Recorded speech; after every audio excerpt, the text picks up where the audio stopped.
眉山市彭山区一女子患上罕见怪病，10年来每天咳嗽不止，身高也从1.5米变成1.4米。女子为何会患上怪病？是外界环境还是家族遗传导致的呢？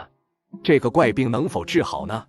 这位女子姓白，已经40多岁了，大学毕业后就孤身来到成都打拼，从事销售这个行业。因为能说会道，情商在线，所以深受顾客们的喜爱，每个月都顺利拿下销冠，成为公司的一把手。更是凭借自己的努力，在成都买了属于自己的房子。他心中一直记挂着远在农村的父母，他计划几年后将父母接到身边照顾，一家人团聚在一起。